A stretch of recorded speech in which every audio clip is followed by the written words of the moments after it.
because we have on the line, all the way from New York City, the very esteemed Callie Janoff, who is the spiritual leader of the Church of Craft. Hello, Callie. Hello. Thank you so much for joining us, Callie. My pleasure. Now, how does someone get to be very esteemed?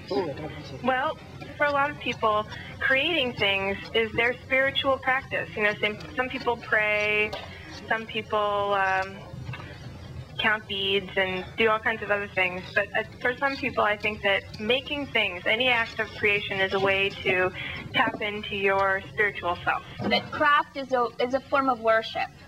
I think that it can be. I certainly wouldn't dictate anybody's, spiritual practice. It's really, I think, up to each person to kind of discover. Well, how does the Church of Craft conduct itself in spiritual fashion? We meet once a month. We have a craft on. We get together and just sort of make things with each other, and everything really runs the gamut. We have people who come and, do kind of knitting, crocheting, things that are a little bit more kind of traditional crafts. Have you ever said to anybody, sorry, that's not a craft? Never. I think that would be a really terrible thing. I think that all acts of creation should be validated as that, and so, and that's interesting, because what happens more often is you might call what you do art, and there are a lot of people who might say that making, a toaster cover is not art. And so that's something like we kind of try to avoid at the Church of Craft, because all acts of creation are powerful. Yeah, and it's just so much more fun to live in good style. Mm-hmm. But, Callie, do you think it makes us better people? I think that definitely. I think that definitely when we create, we create our environments and our lives, and we're actually, I don't know if you've ever, in New York City, I do a lot of crafting on the subway. Having somebody talk to you about your craft while you're doing it on the train, but it's such an incredible communicative tool. When you're doing this in public, people are like, wow, my grandma used to do this, or how did you do that? I've been trying to figure out how to, At a time when everyone is completely disenfranchised and not feeling any connection to their community other than by email or internet, it's really nice to have something that can only be done by human hands. But isn't it a bit puritanical? I mean, only in America maybe do we have to always keep busy? Callie, I don't know. Actually, I was just going to comment on, you guys were talking about how email and stuff is sort of the anti-craft, and I think that's unfortunate because, well, for one thing, email and the internet is part of what makes the Church of Craft possible. How so? We communicate through the internet. Is probably the main channel of communication, the main way that people learn about us. And also,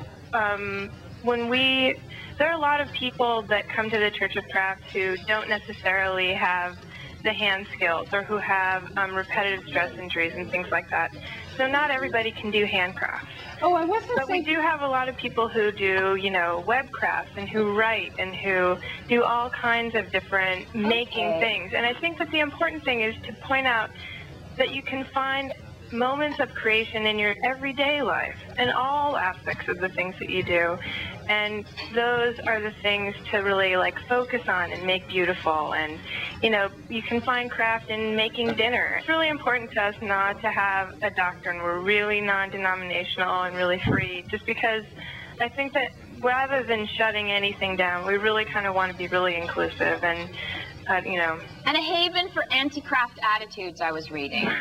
So, is it all the art snobs in New York who look down their noses at crafts? Because we're very humble and rustic up here in Canada, you see. Well, it's interesting, actually. I'd say a lot of the people who come to the Church of Craft are actually artists who really kind of need a safe place, who need a place where they're not going to be judged by what they do, because and it's where not they can conceptual. experiment and just sort of freely create without necessarily coming up with a product.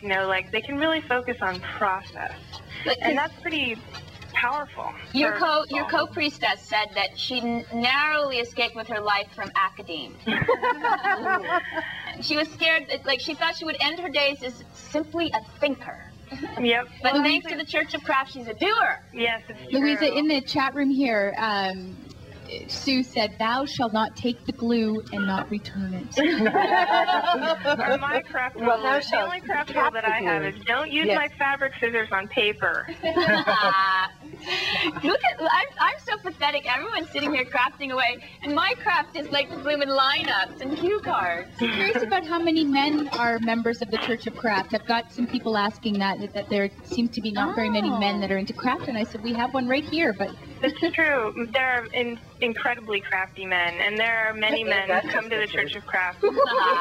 Absolutely. In fact, our San Francisco chapter has really strong men who also are involved in Cubby Craft, and they're just tremendous men. Cubby Craft? Yeah, let's Cubby Craft. Just magnificently crafty people who have a band, and they have a cable access show, and they just are so committed to making their lives a work of art, in and of itself.